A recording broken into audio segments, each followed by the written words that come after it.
The Last Samurai centers around Tom Cruise, a Civil War veteran who goes to Japan and teaches the Emperor's troops how to fight. Mr. Mooney? No. Another movie this I was offended by. Hollywood is crazy. The Last Samurai starring Tom Cruise. Mm-hmm. He's the last samurai. Give me a break. That movie was offensive. Hollywood is crazy.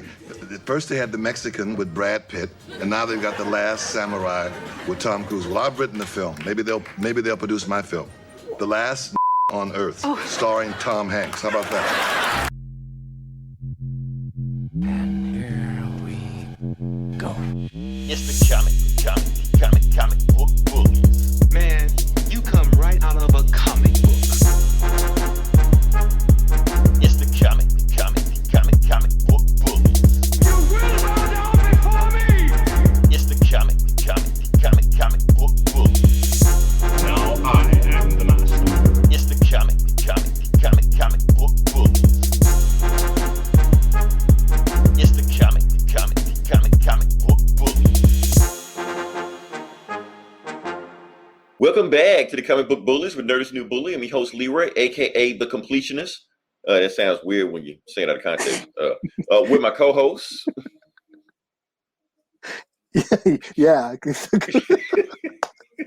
Oh shit. Okay. Hi. This is Eli, aka the glory hole enthusiast. I don't know. Now that you can't, there's no way to spin that. You can't spin that. Oh man, we're back with an episode, and yes, this is the episode after episode 201, which I thought came out to a pretty glorious success. Eli, I'm not even gonna lie, I was stressed out that old episode.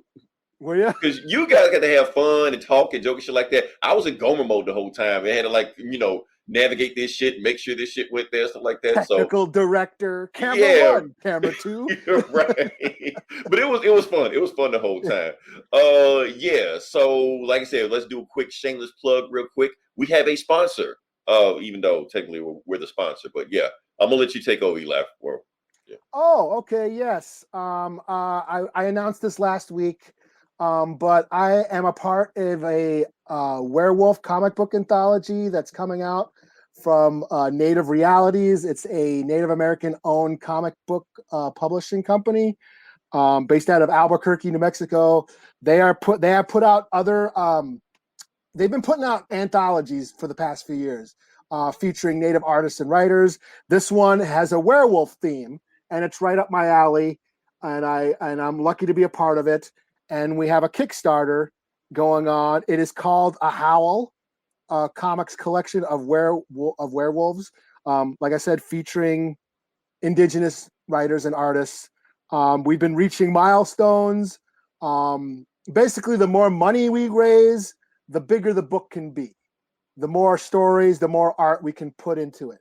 So, yeah, we've been making money. We still got a couple weeks to go on the Kickstarter, and it should be out by early next year or maybe late this year if we get funded. So yeah, check that out. I shared it to the Comic Book Bullies page.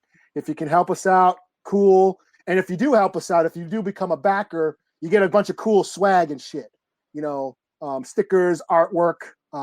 Yeah, there's different. You go on the Kickstarter, check it out. It's called A Howl. And yeah, you can see the different tiers, the different donations, and all the goodies that you can get. So yeah, if you can help out, that would be much appreciated. So yeah, cool. Not bad for a shameless plug. All right. And yeah, like I said, we're gonna plug it a few more times also later on. But let's just go into the actual podcast. Let's go ahead and get it started up. First thing I want to do is say rest in peace to Paul Mooney. Like I said, as some people. Paul Mooney, I feel, is black famous. There's a term for that. Black famous is a term that, pretty much black people know him, but if you say him in like white circles, like people that may know Jerry Seinfeld or I can't think about the other guy's name. Anyway, the guy that looked like Jerry Seinfeld is like super popular right now. The guy that did Spider-Pig. What's his name? Oh, that guy. John Mulaney or Mulaney. That guy, yes. He's white famous because black people don't know who his name is because I just don't know what his name is. People who know Dane Cook. No. Right, exactly. And so, but that's Paul Mooney. And like I said, Paul Mooney is a comedy legend. He is a comic legend. He came up in the 70s. Let me just show a picture right there. That's what your dad looked like when he was trying to get your mom pregnant back in the 70s. You know, what's sad is my dad's not black, but he did dress like that. I believe it. This was fashion right here. You could pull any chick Brooklyn, yeah. He was totally part of that whole disco Brooklyn or New York Saturday Night Live Guido Italian shit that he. Look, I saw pictures of my dad and my uncle going in the club looking like this. I was like, so and then when the disco fad was over, he'd wear that shit to church. you just button up the butterfly collar. That's all. Nobody will know the difference. You know. Here comes John Travolta testifying. And shit. Right. What are we talking about? Paul Mooney. Paul Mooney. Paul Mooney. Like I said, Paul Mooney is a comedy legend. He started off basically as a comedy writer for Richard Pryor. Now, before you say all this that he wrote all of Richard Pryor stuff, we're not saying that.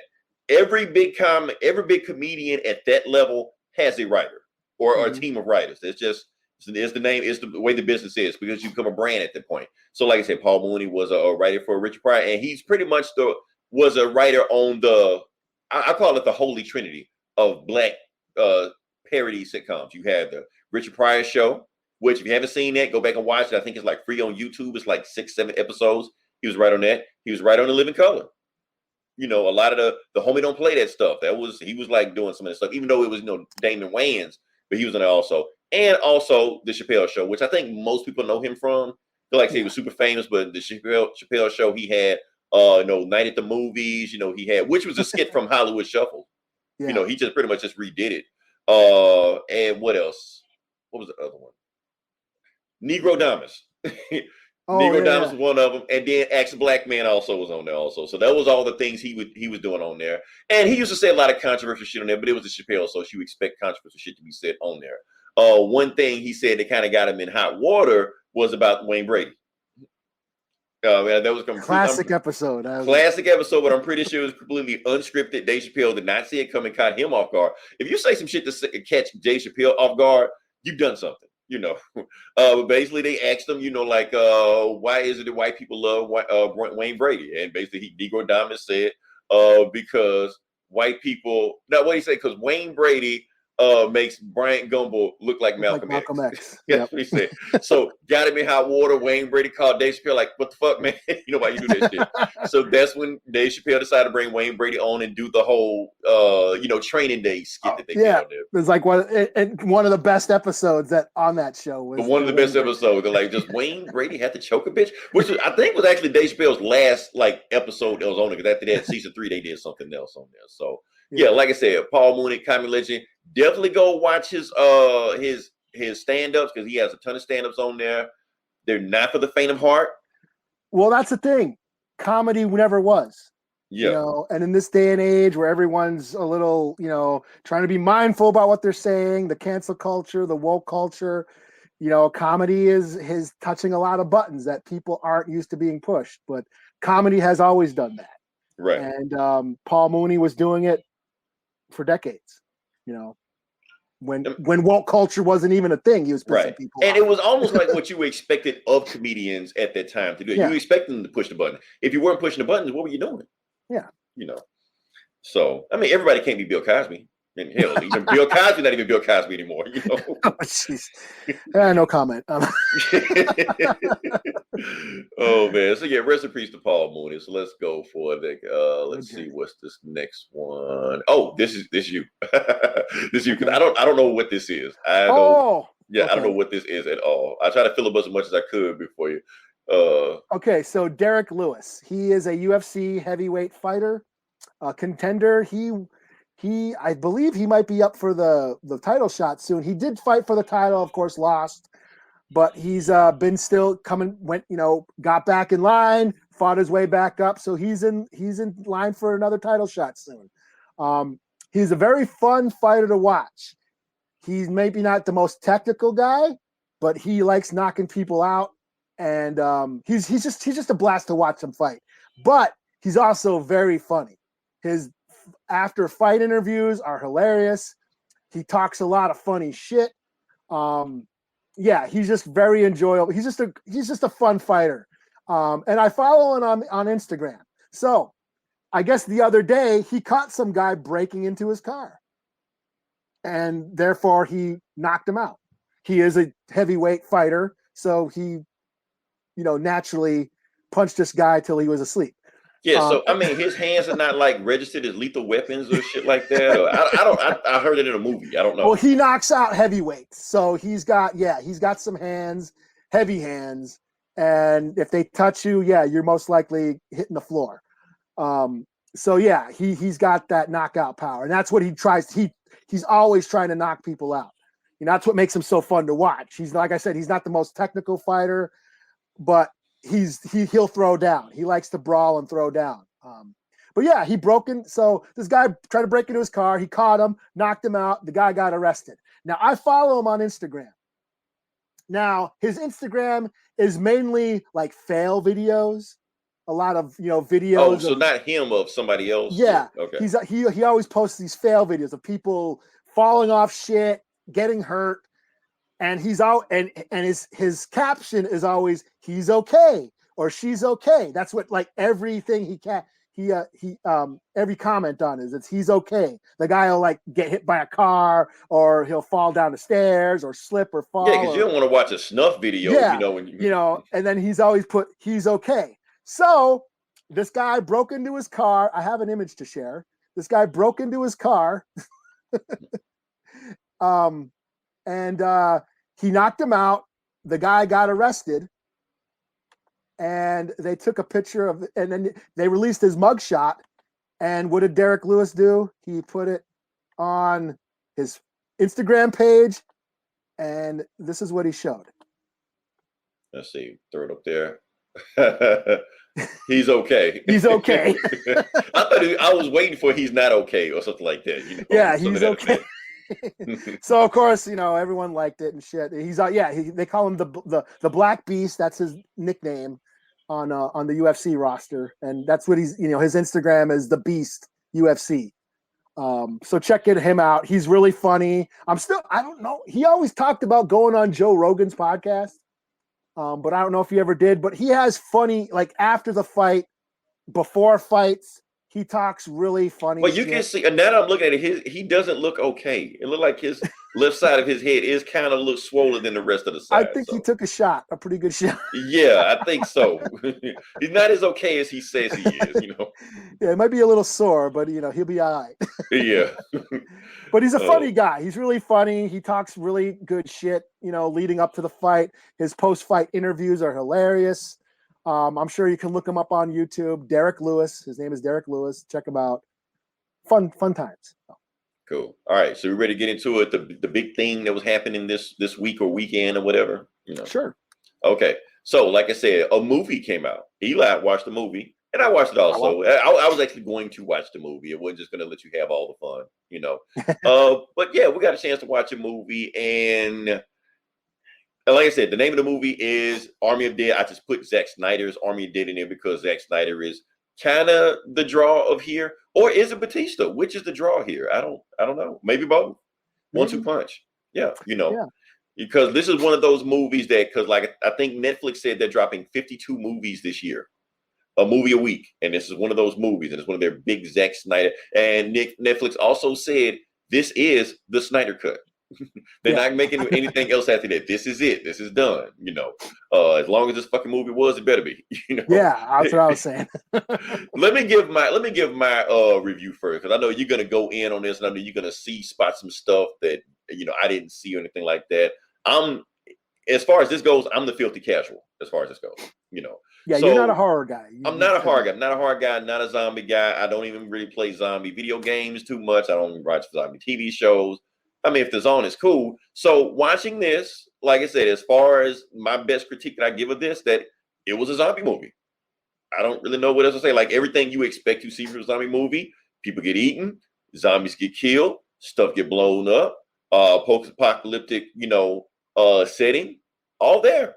It was done very well, shot very well. I like how it was actually almost like a mixture of Night of the Living Dead and Ocean's 11. Like they took both of the plots and put them together. So that kept me entertained. I was like, okay, I never seen that before. You know, because I love a good heist movie, and it pretty much had the standard tropes. You know, you have the leader. Now, normally in a movie like this, Batista would be the muscle. He would normally be the muscle in a movie like this, but he's got star power. He's got charisma. So they decided to, you know, bump Batista up a little bit, which where he should have been to begin with. Honestly, it's a crime that Batista hadn't been playing like a million of these movies already.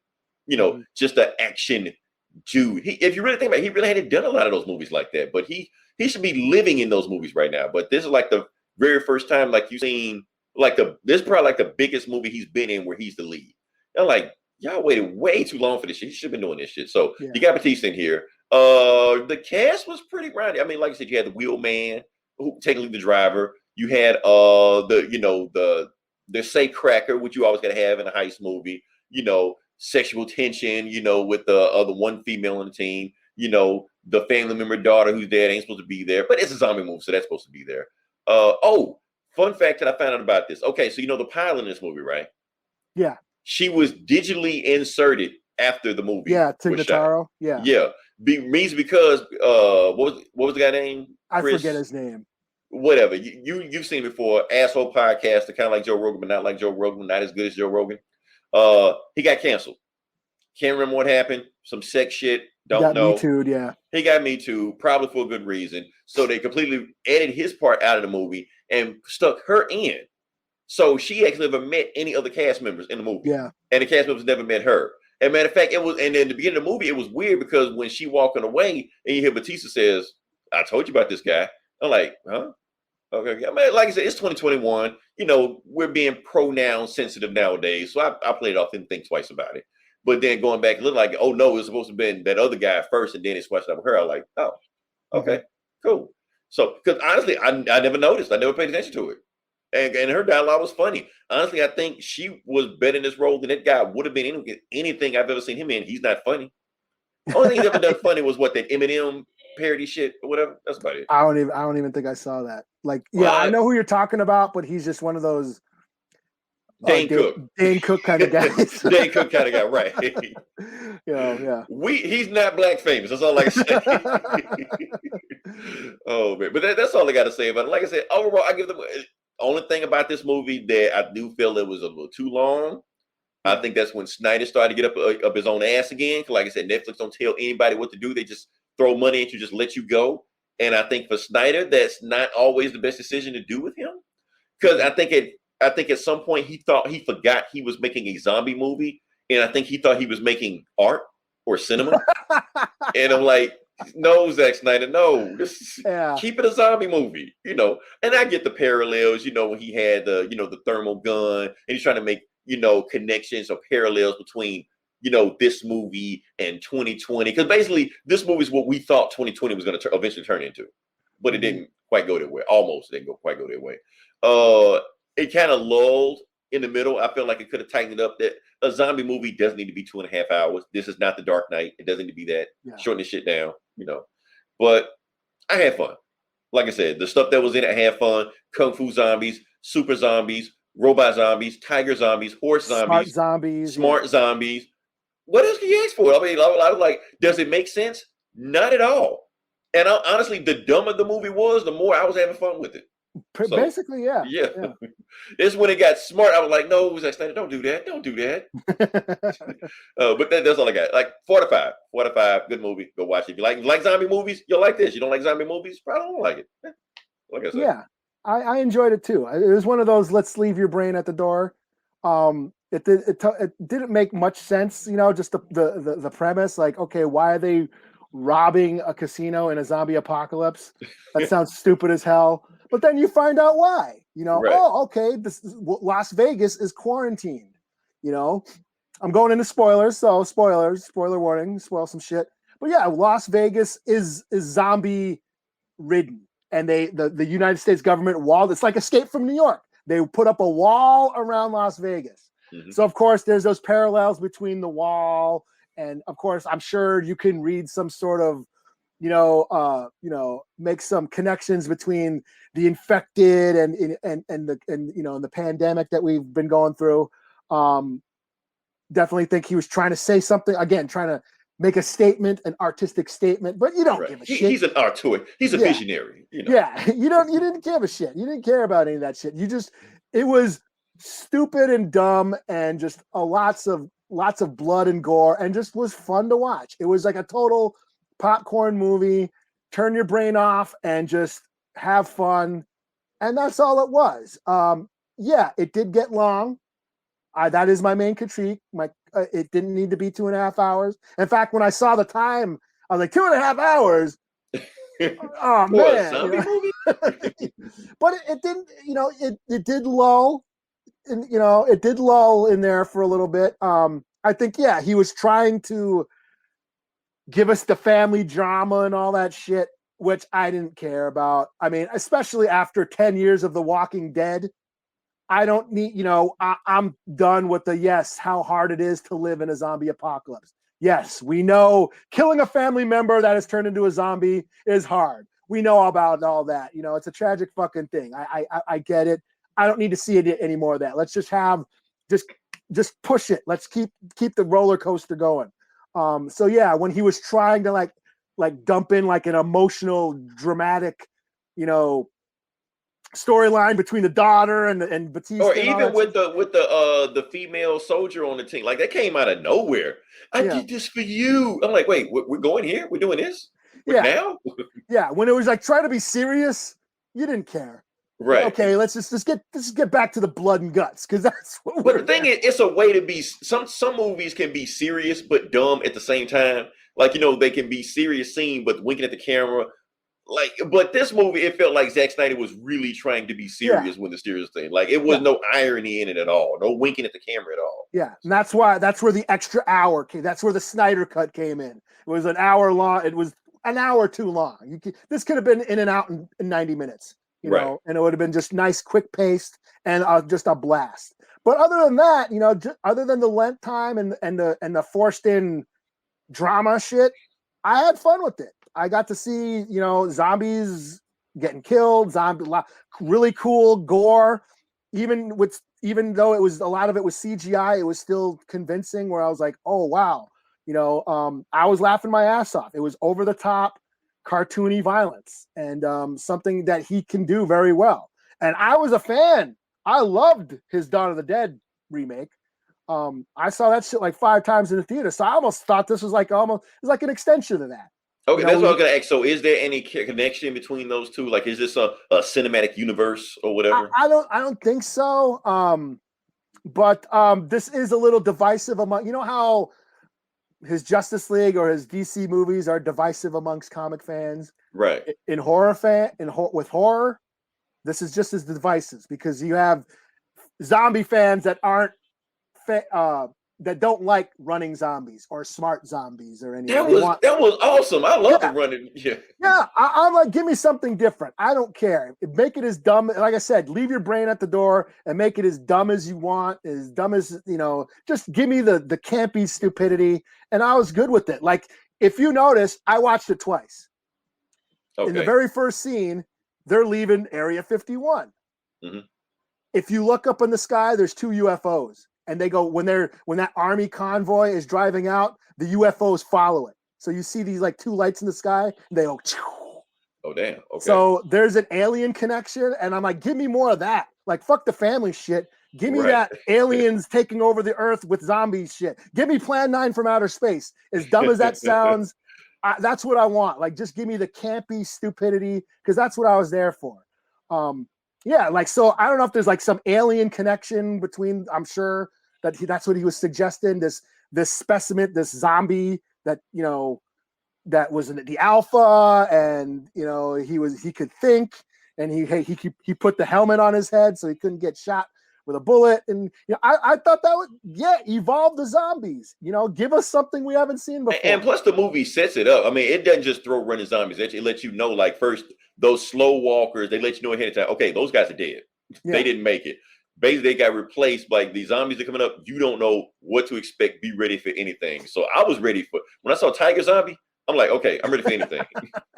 Yeah, the Tiger Zombie was dope. Even though it was CGI, I loved it. Especially when it ate the the Burke guy, like from Aliens, the guy Burke. He was like the shitty company guy. Right. Oh, that's another trope. Yeah. It's always the company guy that's going to get screwed. Yeah, he gets his over. face bitten off. I'm like, damn, that outdid the bear fucking scene in Revenant, where Right. Leo gets fucked by the bear. Like that, as brutal as that was, this outdid that. But it was so over the top and stupid. Like him biting the face off. I was like laughing my ass off.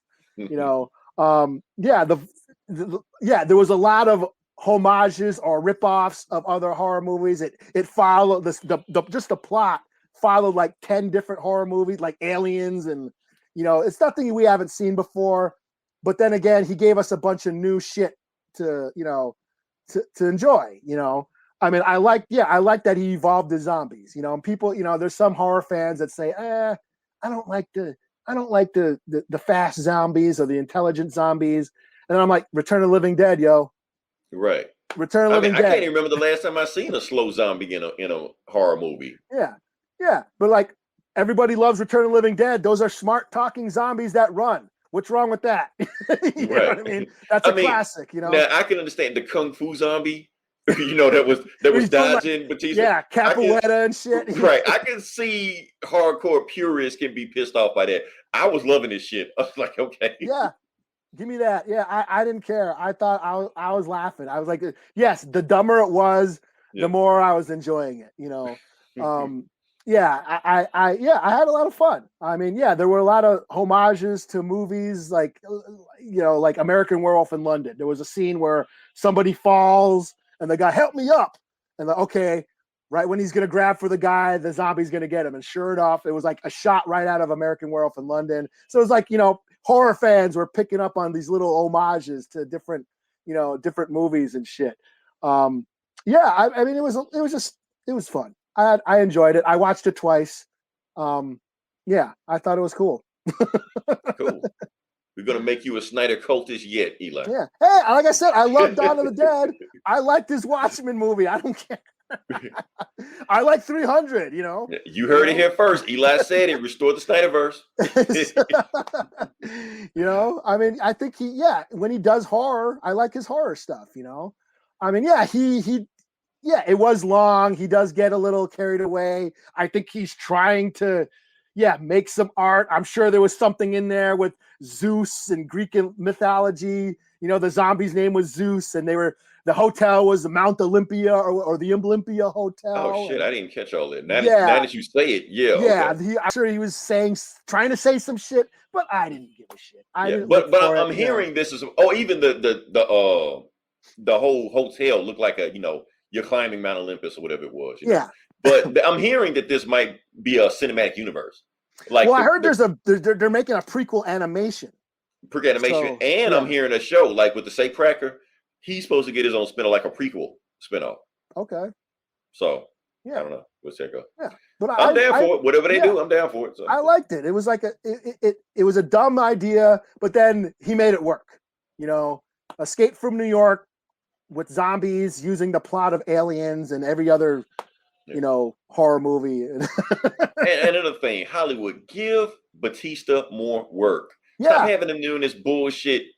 And Drax is okay, but come on, just don't throw him in the silence like that. Give him more work. Put him in the front. He's ready for the prime time. Yeah, he could have been this generation Schwarzenegger this whole time. The whole time, and he just let him not do anything. Yeah, he did fine. He did. Like fine. I said, he wanted to be Bane. Here's the thing, Eli. All right, remember that last James Bond movie, the one that came out like in 2015. He was in one of them. Yeah. Here's my thing. He was a henchman, right? I think he should have been a big bad. I think they should have made him Blofeld. That would have the same way, because Blofeld has always been like a Dr. Evil, Austin Powers, parody and shit like that. Put Batista in that role. That shit goes away. Nobody's gonna do a Dr. Evil's parody with Batista in it. Well, they might, still, but yeah. But he was showing his range. I mean, even though I wasn't into any of the drama shit, Batista showed that he can go there. That he can do it. Flex his acting chops. He's not just this muscle bound, big dude with guns. And he carried the movie. He had charisma. He had screen presence. He carried the movie. So I even bought him flipping burgers. You know, Right. he's flipping burgers at the beginning of the movie. Here's the thing. I've seen guys that big flipping burgers, and the first thing I always think is, so when you get out, you know, Yeah. how long you been out? Yeah. Yeah. Oh man, let's go to the next part. Okay, I think this is on you also, Eli. Oh yeah, this is you. This is Kevin you. Feige. Yeah, This is me. yeah, this is you because Kevin Feige owes you an apology.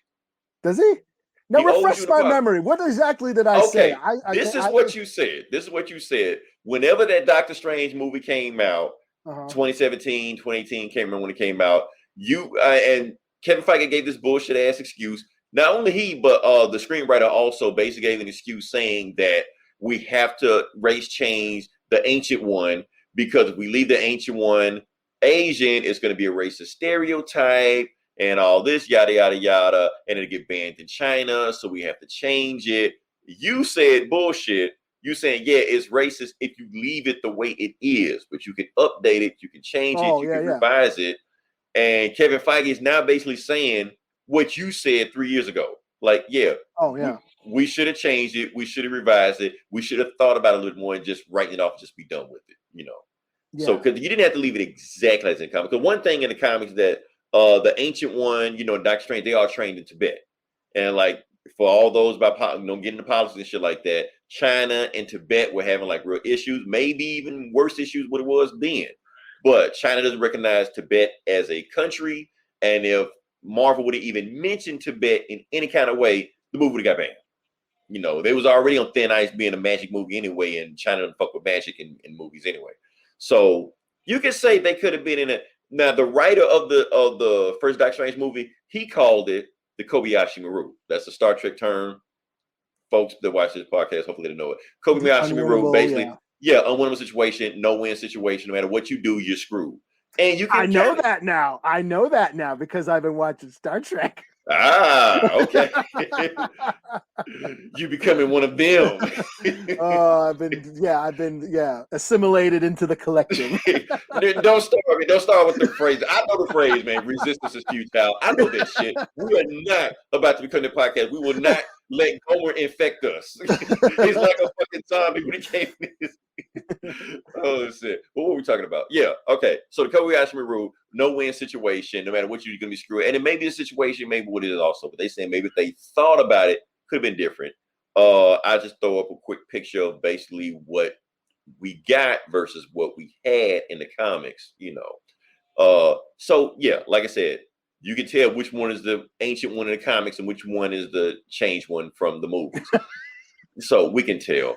And the thing is not like the other. One of these things is not the same.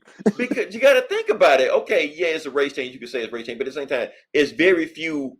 It's Asian representation in Marvel, and they take one of the few like representation of Asian representation, and they race change it, they whitewash it. I mean, Marvel, you say you're progressive, you say you're woke, but you're doing the same bullshit that Hollywood's been doing for the last 80 years, however long it's been going around. So yeah. So instead of like not being we're not going to do the stereotype. Instead, we'll just rip off the culture. Right. Like have a white woman do the same thing that this Asian guy did, you know. Yeah. She knows magic, she knows mysticism, she knows all this. Eastern book. Yeah. Like it didn't have to be cringy. You could have wrote an Asian character that wasn't cringy. And then on top of it, they played it for a joke because they had an Asian old guy in the movie. And then Doctor Strange went to him. He was like, "Oh, I'm not the guy. I'm just here to serve tea." And so you played it for a joke to do it anyway. That makes it even tackier. Yeah. So, well, like Black Panther, M'Baku. They called him M'Baku. They didn't call him Man-Ape. They took it back, you know. Right. And you know, that's all that needed to be done. They reworked him to make him work, right? And he was a cool character, you know. Yeah, so that's all you got to do. Just revise the stuff. They doing it now with the Mandarin. They were scared to do the Mandarin back then when Iron Man 3 came out because they didn't want to get this and that or like that. Oh, do the Fu Manchu thing like that. Now they reworked them. Now, will the movie probably still get banned in China? Maybe. But hey, at least you're doing the right thing, Marvel. It can't always be about money every time. You know. So I mean, you got enough shit. Let's go to the next thing. Yep, this on you. I don't know. Oh, okay. Oh, this is about okay. Yeah, so, I've done my horror quota for the year. So Okay, so there it has been announced that they are making a movie about the making of a Texas Chainsaw Massacre. The I original love one. movies about movies. I love those. Yes. So Tropic Thunder was a movie about a movie, but yeah. anyway. Yeah. So a few years ago, Gunnar Hansen, the guy who played Leatherface, rest in peace, Gunnar Hansen, he passed away. But he wrote a book, like a sort of a memoir, autobiography memoir about the making, his memories about making that movie, the original Texas Chainsaw Massacre.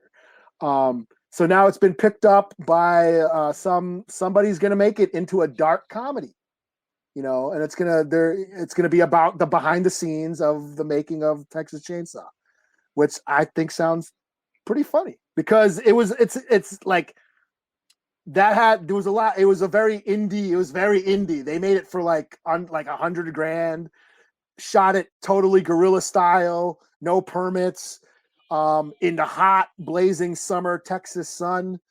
It was very miserable shoot, and a lot of crazy stories from what I understand. So this sounds like it could be fun. It could be good. So I look forward to. I'm a horror guy, so I'm this could be the best Texas Chainsaw sequel in a long time.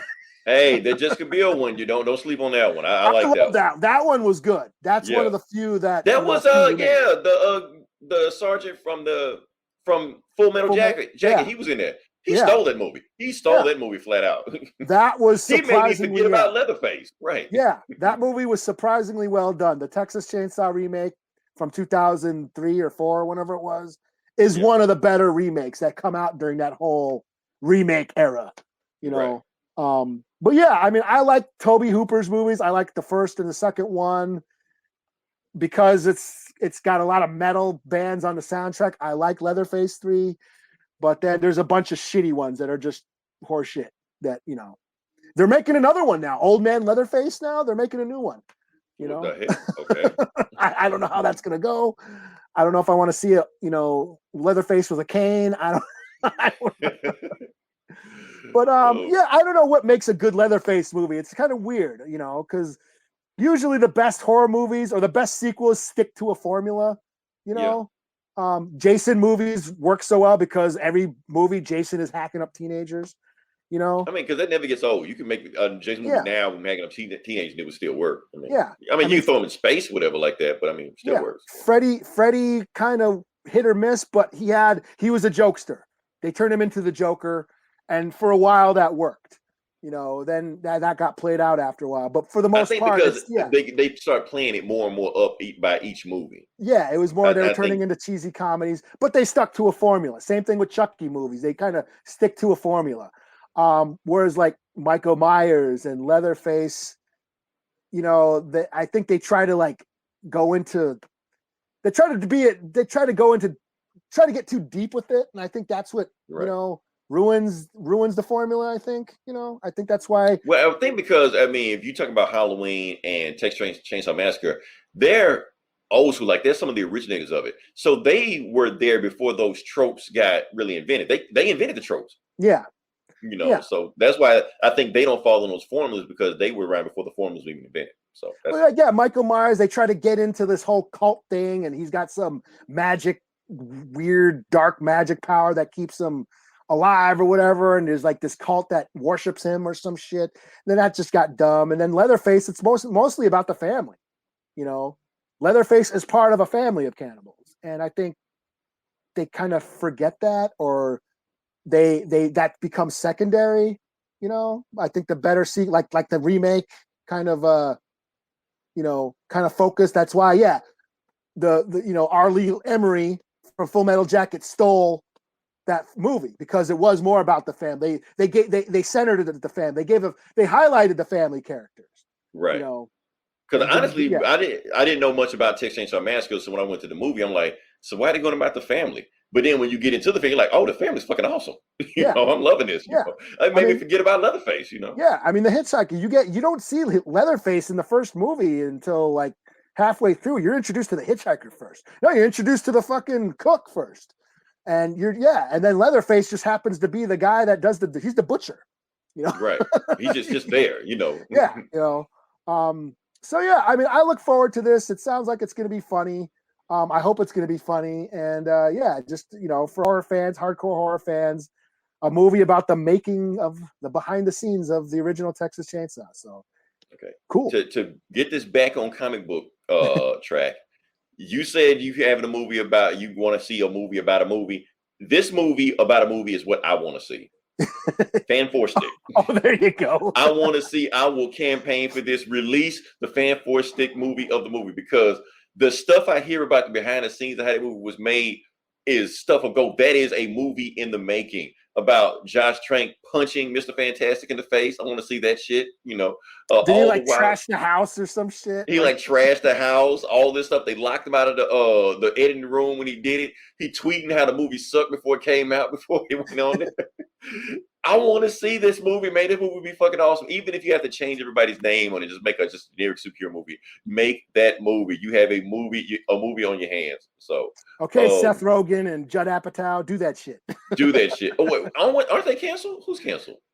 James Franco canceled. That's James right. Franco's canceled. Yeah. Yeah, he's canceled. Okay. Have to get his little brother.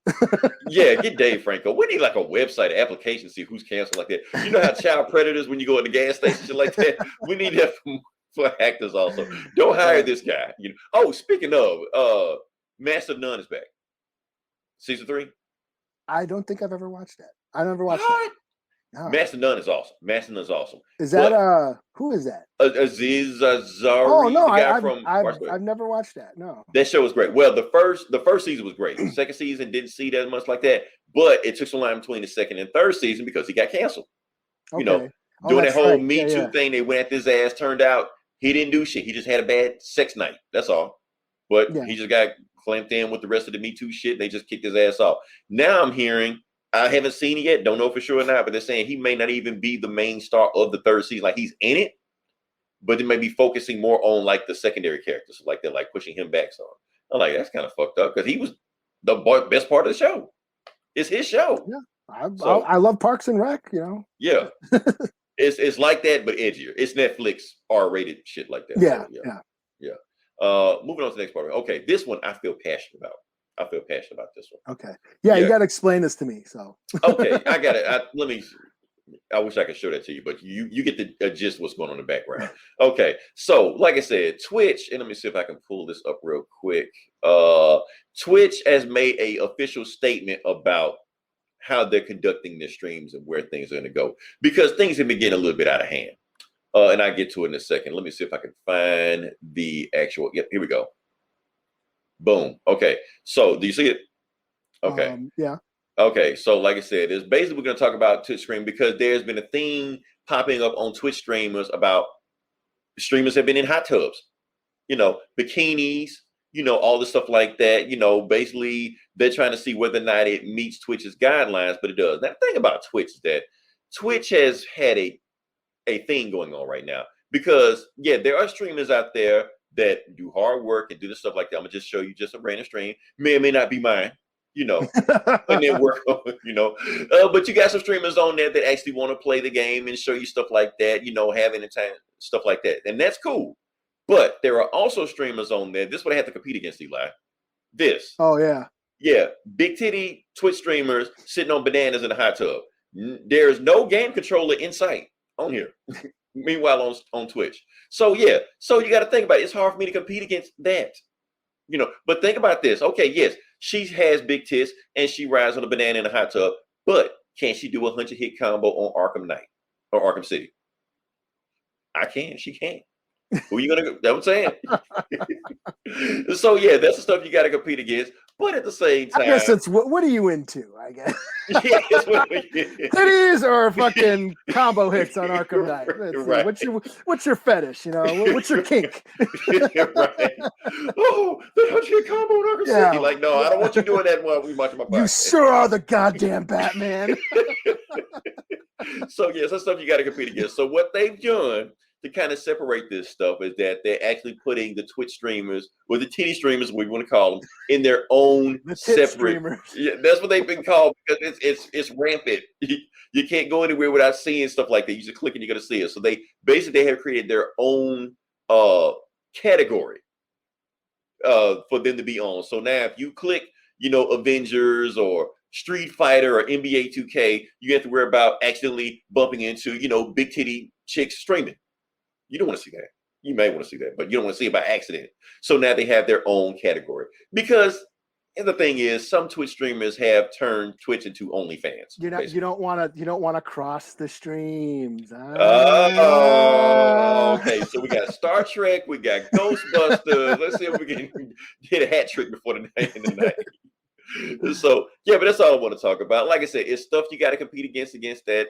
But what can you do? So I've seen like some Twitch stuff, like some Twitch chicks, like women who are playing games, but yeah, they got their cleavage all up front and center in the camera. Well, see, that's the thing, Eli. That's how it used to be. But then they got smart to be like, oh, we don't even have to play the game anymore. Like they used to play the game, used to suck at it, and then they would still get all kind of all kind of messages and they're getting all dolled up and made up, donations and stripper outfits, and they're playing Call of Duty. Right, and you can see the dude name just sending him $50, even though she sucks at the game.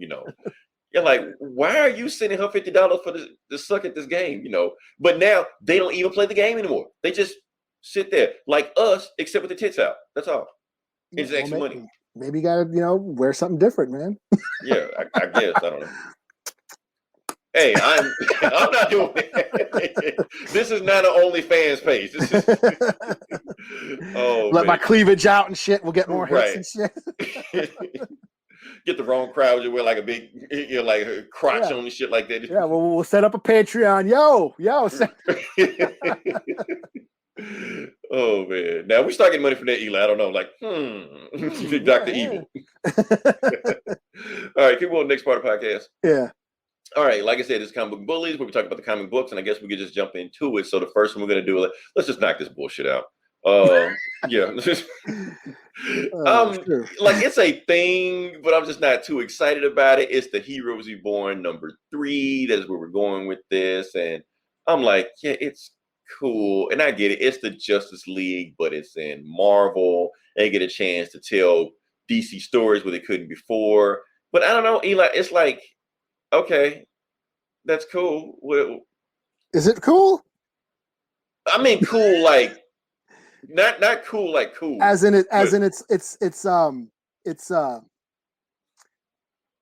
It's cool for them to do it.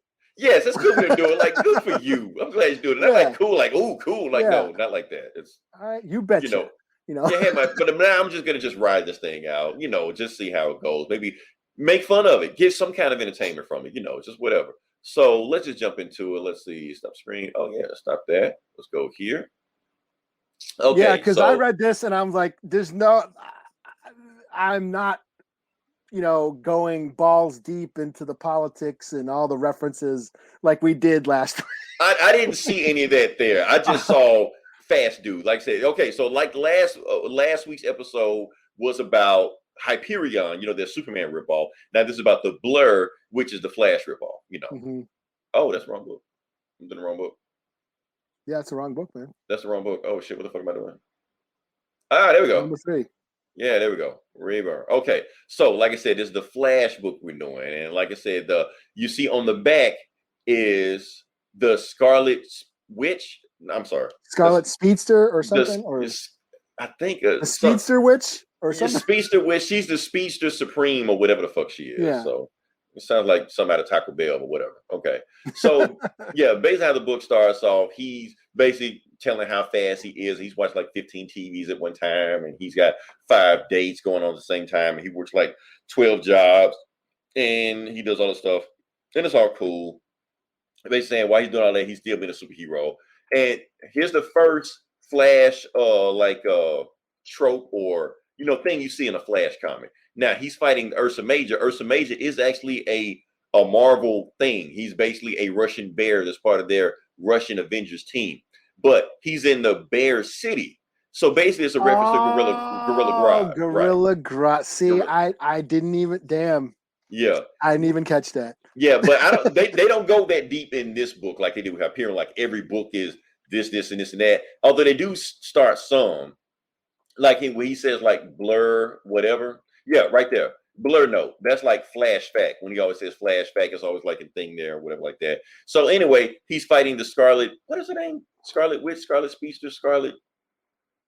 Who gives a fuck? Speedster Supreme or something. The Speedster Witch, Silver Witch. Silver Witch. Silver Witch. Yeah. Silver Witch, the Speedster Supreme. So she's chasing her all over the place. She's mad because apparently he killed Quicksilver, or she blames him for killing Quicksilver. So she does some chaos magic real quick and snatches his soul. Not in a Rule 34 type of way, like in a cosmic, comic type of way. So his soul's been snatched. He's gone to the demon dimension, the dread dimension. Now, I want to say, Eli, this might be where he's going to the Speed Force. Yeah, that's what I took it as. That's what I took it as, yeah, because like I said, the Flash isn't magic, but when you think about it, he is magic. I don't know. Basically how you think about it, but you never really associate Flash magic. But anyway, the Blur got his soul snatched. Silver Witch has his soul, and basically she's doing, and basically the longer he's away from his soul, he'll die. So he has to catch his soul before he dies. So it's a race. So he's just chasing her, trying to catch up with her. But since his soul away from it, he's like getting slower, some shit. He fights the mindless ones and all stuff like that. Blah blah blah. That's all cool. What happened? He's basically talking about how all the stuff he's did, like he outraced death, which is also a Flash reference. Because Flash outraced death after Crisis of Infinite Earth, raced through itself to stop Doom 299, super streaky time slide from mucking up with American history. I don't know. I'm pretty sure that's a thing, but it's lost on me. I don't know what that is. So he does. Oh, he races Ghost Rider, Ghost Racer, Runner, Ghost Runner. But they're running up the Penance stairs. That's the dumbest shit I ever heard with him like that. And anyway, he eventually catches up with her, and then Silver Witch like, if I snatch your soul away from you that easy, that should tell you something. You aren't supposed to be here, son. You are unnatural. I'll even show you how unnatural you are. And she says, no more speed. That's not a Flash reference. That's a Scarlet Witch reference. And then his speed goes away. He just trips over himself, and she punches him in the face like that. She just walks away from him because he's like super slow. So anyway, move past this shit. This is shit I want to get to. Apparently he trained with the Ancient One, so he knows how to open his third eye. Mm-hmm. By looking at a flower. So he opens his third eye. So when he opens his third eye, he can see shit. I don't know. So I'm thinking this is some new shit from the Flash, which is the Steel Force, where he learns how to, not the Speed Force, but the Steel Force, when he learns how to slow himself down. Maybe a thing, may not be a thing, but anyway, when he does that, he sees stuff in the dread dimension that normally regular people can't see. So when he does that, he hops on a whale, a demon whale, and he's able to catch him and get his soul and get her back like that, and throws it in the Ravencroft Asylum. That's not a Flash reference. That is another reference. I'm pretty sure we will see Ravencroft when we get to Nightwing or Night Duck, or what's the new name? Nighthawk. Yeah, guy. When we see him. All right. So Scarlet Witch has been thrown back crazy, and she's basically saying, "I'm not crazy. The world is crazy. Everything is wrong. What's going on here?" But nobody's paying attention to her, except one person who has the hand tattoo on her face and glowing eyes. Echo. Yeah. She's the only one paying attention to her. And just quick thing. Oh, and we see the Blur about to get into a race, and we don't know who he's racing, who he's talking to. He is racing Eternity. Why is he racing Eternity? I don't know. He just is. But anyway, going to the end of it, Captain America and Blade catch Echo, who's been sitting in Ravencroft just chilling. She can break any time she wants to. She just hasn't, because she feels something's wrong with the world. And now they recruit her. He's saying, "I'll put the other team." And yeah, that's it. So my guess is they're going to use the Flash or the Blur to fix it. Use her, because I'm sure that, not because Echo is now the Phoenix. I'm sure that might have disrupted. She can just change this shit if she wants to. Yeah. Matter of fact, she's saying she might have been the one that might have fucked this up to begin with. Yeah, that's what I'm thinking. Like because she's because this happened once she got the power. Right. Once she got the power, then we got this weird shit going on right now. Yeah. So all she got to do is snap her fingers, turn back what it is, and that's it. So 3 out of 5. I'm losing more and more interest in this book. Is Jason Aaron becoming more and more Jason Aaron? Yeah, I know y'all like the guy, but I was like, "Hey, Echo!" Oh, and she's playing the piano, and then that's it. They could at least say what song she was playing or something, And she's deaf. That's a thing. What the hell is she playing? Right. I mean, Ray Charles blind. Never mind. Okay. Beethoven was deaf, wasn't he? I think so. No, was it Beethoven? Bach. Oh, Bach was okay. deaf. One of them. One of them I lost think their they were ear. all deaf. I think because they're playing in symphonies and shit like that, made them all go deaf Okay. or whatever. But All right. sidebar. Yeah. So you're doing Shang-Chi. Yeah. I guess I'll do the Immortal Hulk. Okay. Let's see if I can Time get that. of the Monsters. Let's see. So this is another one shot. Okay. So you got to tell me who wrote this. I don't think Al Ewing did this one. No, Al Ewing did this. Oh, he did? Okay. Yeah. So let me see. Let's just share. I'll get this up. Share screen. All right. Okay, you see that? Yep. Let me throw it up there. Ah, what the fuck? That's the one below all. Sorry. Oh, that's So okay. Yeah. Yeah. So this is the Time of Monsters. It's like a little spin-off story from the main book, but it's basically about the very first Hulk ever. Zinmu? No. Oh. This is in Jordan in 95 BC. So I'm sure this probably has something to do with that. Remember that Jason Aaron shit where they went back to like the prehistoric time? Yeah, the BC Avengers. Yeah. Yeah, all that shit. I think that might be referring to this. So, anyways, there's like this old tribe, this prehistoric tribe, 10,000 years ago or whatever, or before Christ or whatever. And it's like this tribe they're like starving and shit, but they worship this like the green eye or something. It's some weird plant thing in the middle of the desert. They make sacrifices to it. The chief like sacrifices his son to this thing. Shout out, Bon Miguel. Go, what up? Okay. Yeah. Oh, somebody. Okay. Yeah. What up? And so the son gets absorbed by this green eye thing that's in the desert. And then he becomes a Hulk. He becomes like this big giant Hulk monster. And they're like, hey, there's a big giant beast that we could kill and eat. Then we can eat finally because they're starving. So they all hunt down this Hulk thing, this Hulk creature. They trap it, they kill it, and they eat it. Well, because he's a Hulk, he goes to Green Hell and he meets the one below all, and this is the one below way all. back into BC and yeah. Okay, so and there's like you will come back. Here's the green door. Go get resurrected. So the guy goes through the green door. The thing is, the tribe has already cut up and eaten him. So he needs his body back. So what does he do? He starts coming out of all their mouths. Oh, what the fuck? Yeah. That's some hard shit there. This is very gross and awesome shit right here.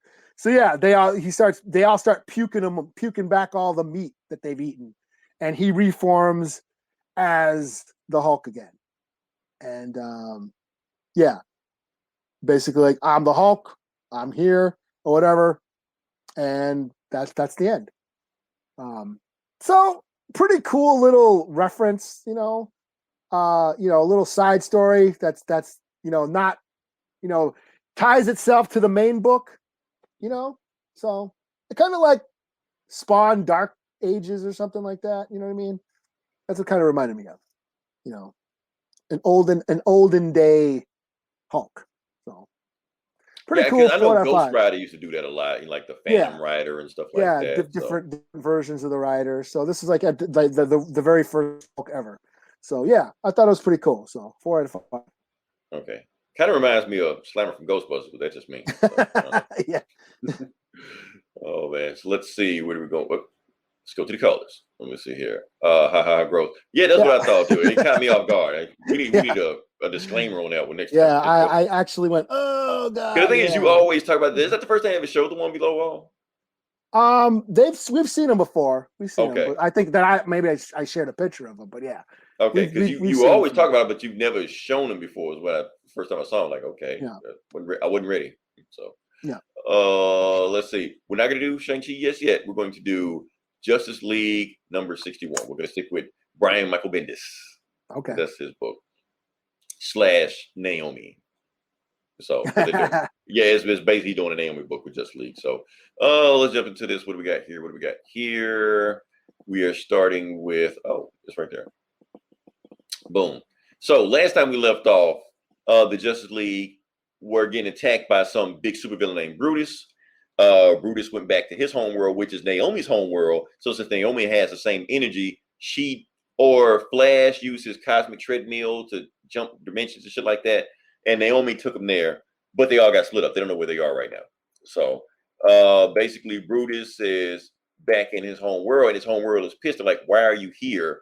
You're supposed to be on Earth, taking over Earth. And he's like, I can't because they got all these crazy ass super people over there. You should have warned me about that. Like, I can't warn you because we had the technology. We could just send you over there one time, twice at the most, and that's it. He was like, so maybe we just find another planet. He's like, no, this is a planet we need to find because Zambado tried to take over the planet. And I think Zambado is either Naomi's father or he killed her father. One of them, I can't remember.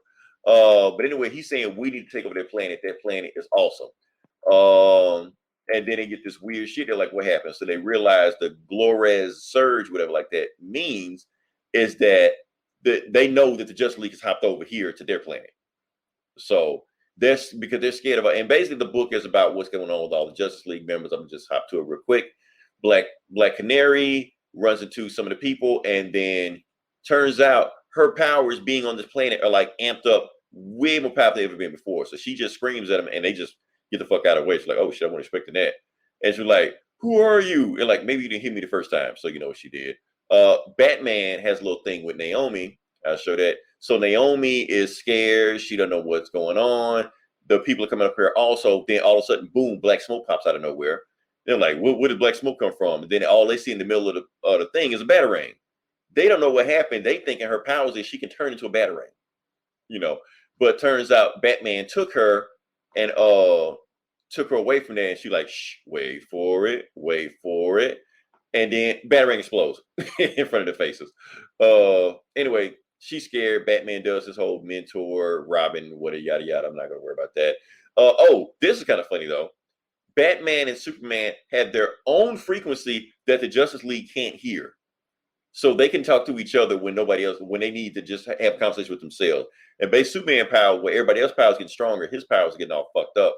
His heat vision is going crazy, and Batman doing that time like we did with Talia and the Riddler. Oh, you mean that time like we did with King Cobra and Fantasy? They basically saying a whole bunch of shit that only they know nobody's talking about. So he opens his eyes, and that's when Brutus is headed right for him, about to smack his ass. Cut to the end. Yeah, Green Arrow does some bullshit. Don't care. You failed the city. Don't care. Oh, this is where show Aquaman. Aquaman is there. All he says is death, starts crying, passes out, and he gets taken. That's all you see Aquaman. That's it. He's no longer in the book. Hawk Girl, she does shit, don't care. Superman gets his ass beat by Brutus because he's a jobber and been in this book for some reason. And then when just we think he's a jobber, Black Adam shows up, unhand him, you know, and then they can see the battle from a distance. So they know something fucked up is going over there. So Batman's like, everybody on me. So they start flying. So that's the Justice League. And you're like, if your powers are fucking up, stay back. Naomi's like, I know you're talking about me. You're like, maybe, you know. So when they get there, they see Brutus, but they see Superman and Black Adam got the shit beat out of him by Brutus. So Brutus is just like, okay, so let me do the math. So all I got to do is take the rest of you five out and I conquer Earth. Cool. So that's the book. Justice League dark shit. Don't care. Haven't read it. Don't care. Just kind of keeping up with it. It's cool. This book is going to throw people off reading it because, you know, Bendis got his whole Bendis dialogue thing going. It isn't, everybody's not going to be a fan, but hey, I'm into it for the time being.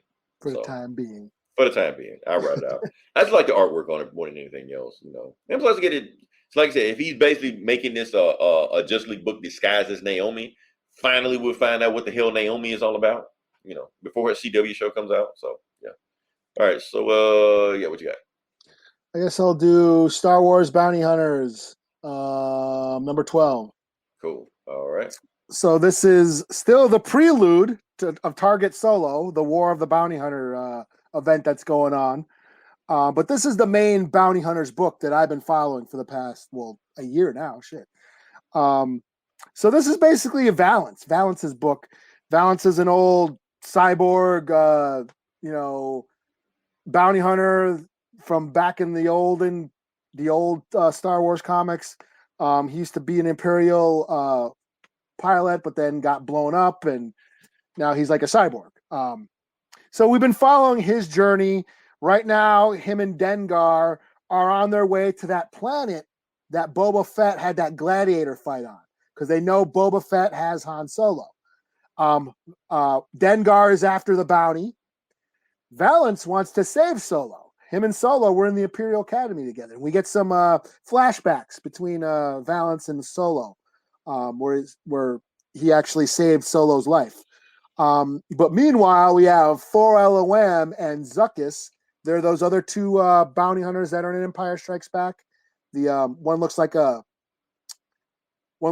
bug. He has like a bug face, and the other guy, and 4LOM basically looks like a like C3PO, but with an insect head. So this is let me see if I can load it up. These two guys.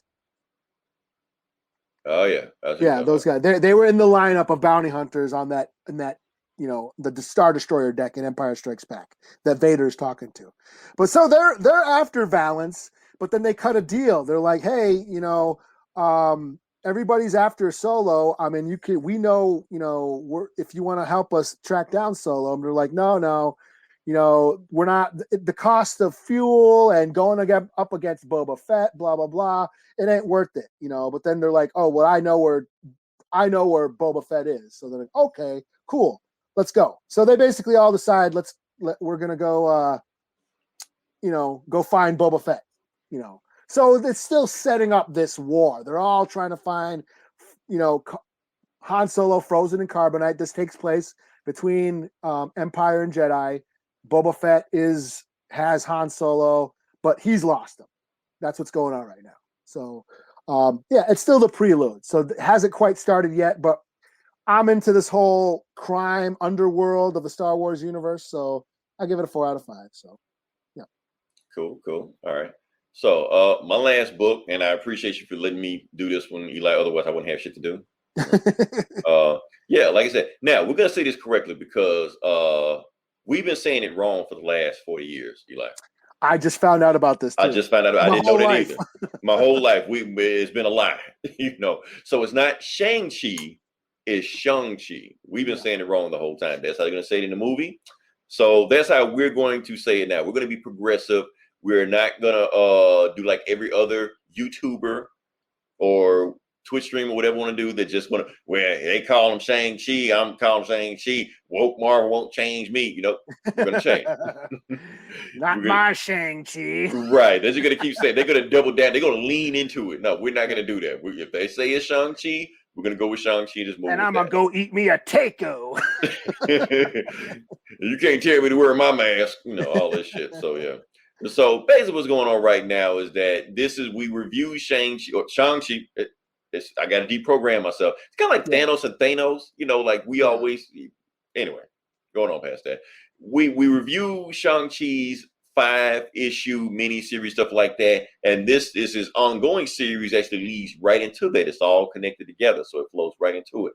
Basically introducing Shang-Chi's new status quo, and we go right into it. So it's cool. And also missing into what he's been doing with how he's been with the MCU to begin with also. So let's see. We're going to get here. Is this right?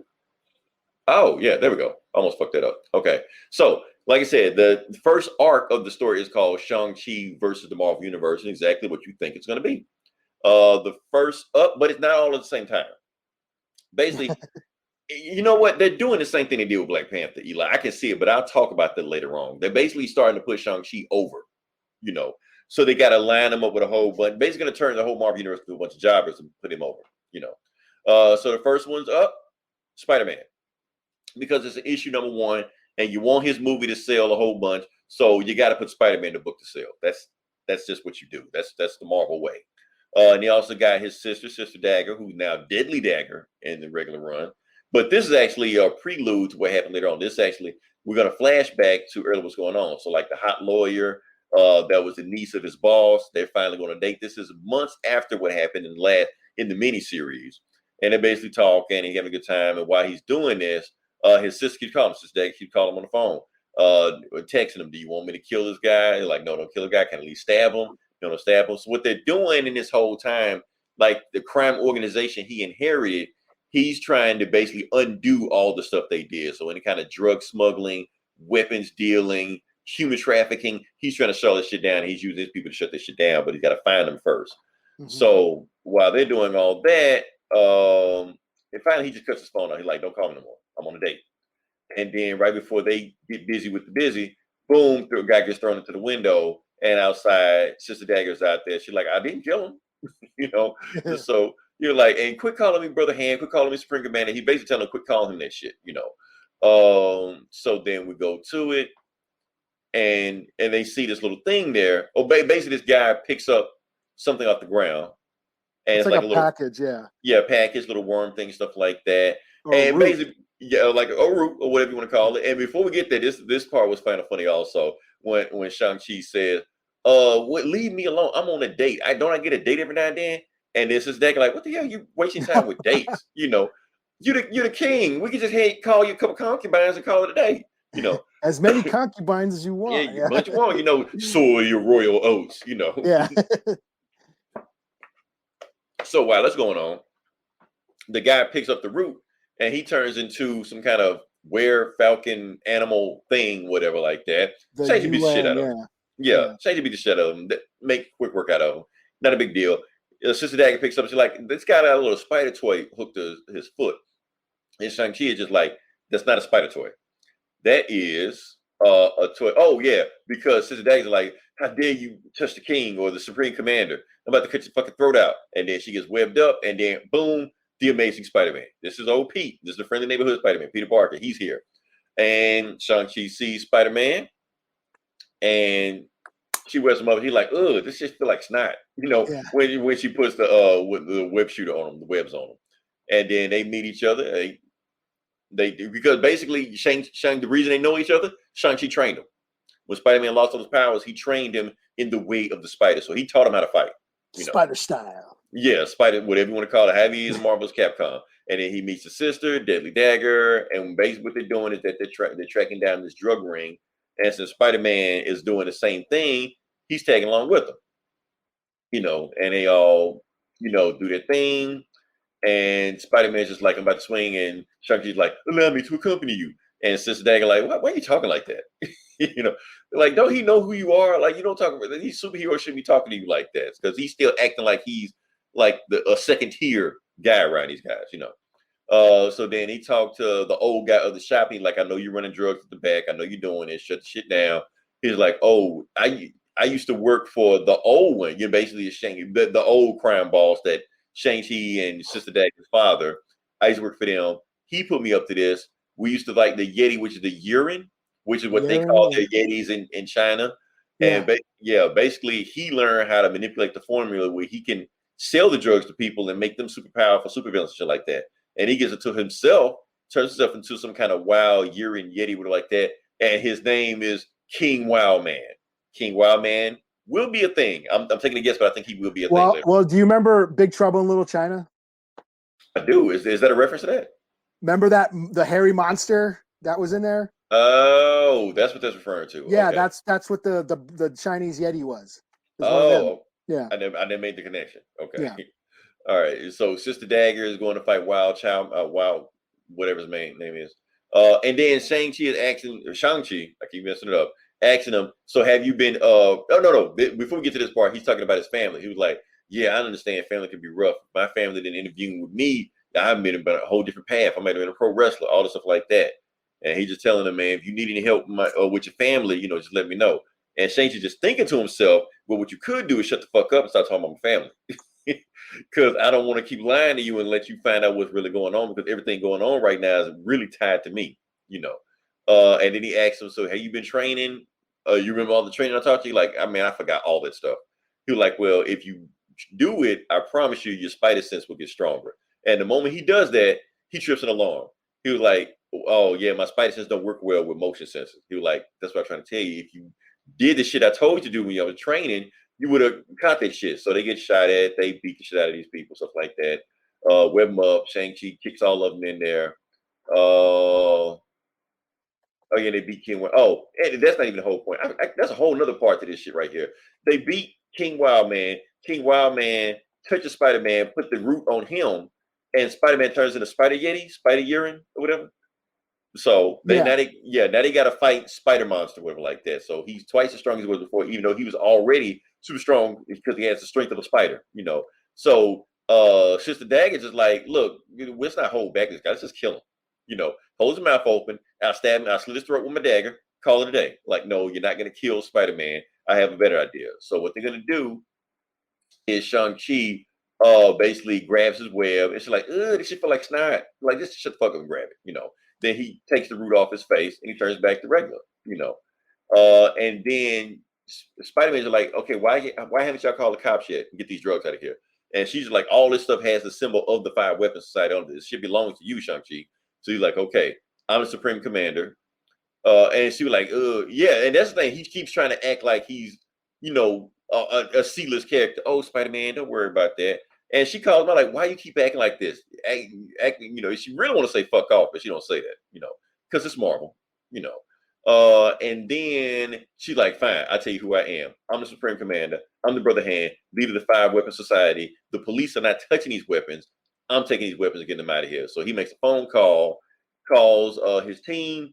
The House of Daggers go down there in their Chinese shield helicarrier thing that they stole or appropriated. I don't know what they did. They take the shit, destroy the shit, and Shang-Chi asks them, okay, hold on, man. Are you still one of us? Or are you a big crime boss now? And he basically tells them, what does your spider sense tell you? And it leaves. And that's it. So then King Wildman, we don't know.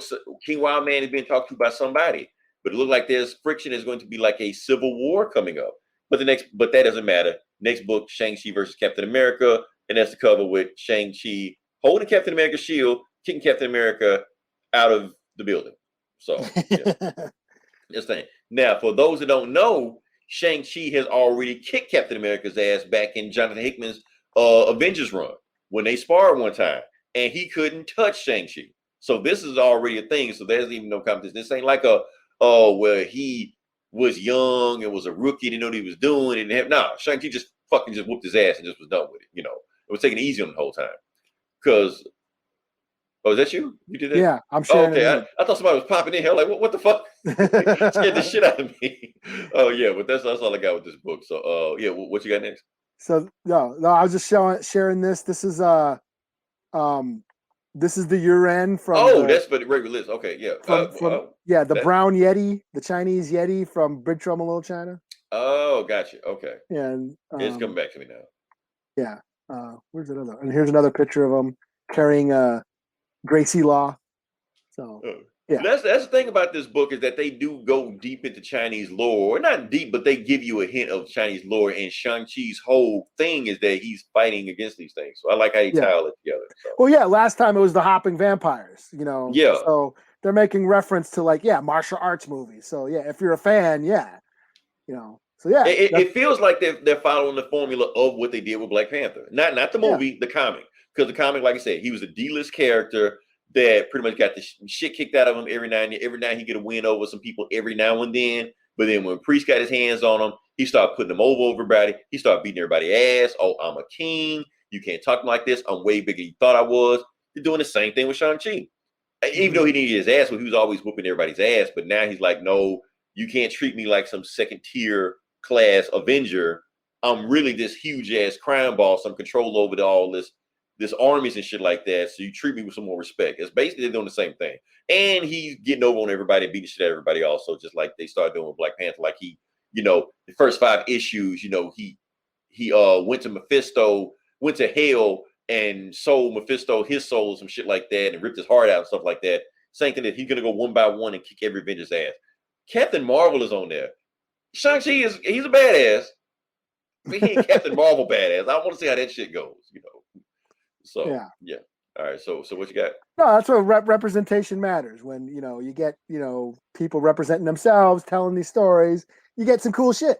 That is true. Like I said, it's yeah. I was like, oh, those are those things from Big Trouble in Little China. Oh, Shang-Chi versus those things. That sounds dope. Yeah. Shang-Chi. Shit. Shang-Chi. Well, it's deprogramming. It's gonna take us a while. Yeah. I'm still learning. So we're not racist. Yeah. Well, the last book I'll do is Redemption #4. Okay. This is from AWA. This is Krista Faust and Mike Deodato Jr. This is that neo-noir, futuristic, apocalyptic Western where kind of based on Lyndall Hamilton. She is like this gunslinger. They call her the Butcher. She is helping or supposed to help this woman fight this corrupt sheriff of this town called Redemption. He's a corrupt sheriff who's basically and very, very ultra religious, religious fanatic, basically about to execute a doctor for performing an abortion. Oh, wow. And so, this woman goes and seeks out the help of this legendary gunslinger known as the Butcher.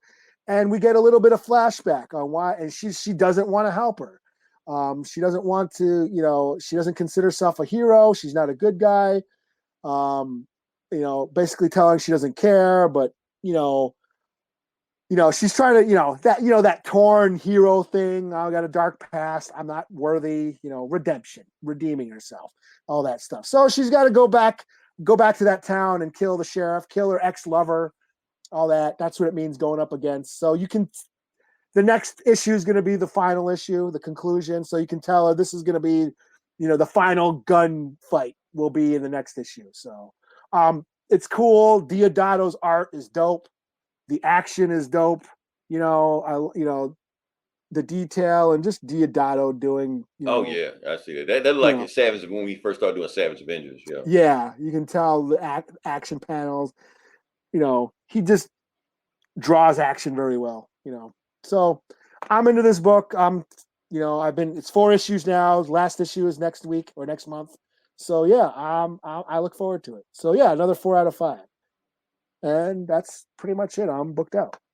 Okay. Yeah. Like I said, it was a bunch of other books that we could have did. We could have did like that Way of X Nightcrawler thing. I didn't feel like doing that. Wonder Girl drop, but I didn't get a chance to read that yet. I wasn't going to. It'll be on DC Universe 3 months from now. So I'll catch up on the damn when it's fully canceled. Yeah. So like I said, what happens next week? I don't know what comes out next week because I think the big thing was Army of the Dead. I guess we'll review MODOK.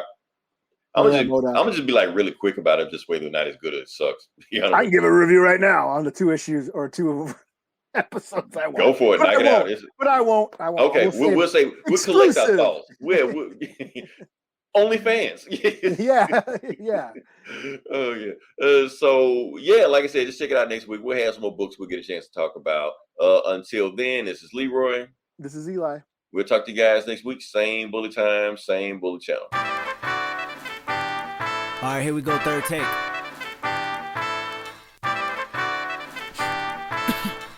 Real quick, Ali. Got me breathing with dragons. I'll crack the egg in your basket, you bastard. I'm Marilyn Manson with madness. Now just imagine the magic I like to ask is don't ask for your favorite rapper. He dead. Yes, sir. Amen. Church. He dead. I killed him. Amen. Bitch.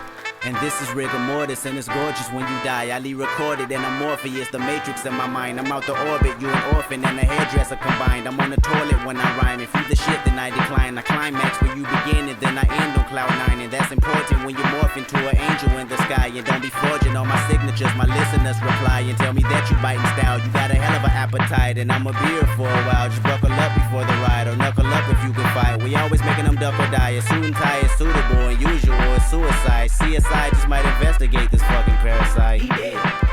Amen. That's what they telling me. Aim it at your celebrity. This is studio felony. Pharaoh Gambi to many and cool enough for the 70s. Nigga, payback's a bitchin'. Bitch, you been living in debt with me. Dead I'm all in especially. Leave a call on his mother voicemail to say that he rest in peace. Big ol' chopper the recipe. Wrestling, that's irrelevant. Rather rest at your residence. Whistling to the melody. Couldn't think of a better D. Better be on your P&Q. It's just me, J-Rock, Soul, and Q. Solar system and barbecue. Nothing else you can do. He dead. Yup.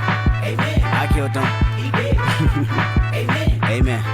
Got me breathing with dragons. I'll crack the egg in your basket, you bastard. I'm Marilyn Manson. Don't ask who your favorite rapper. He dead. Yup. Amen. I know. He dead. For sure.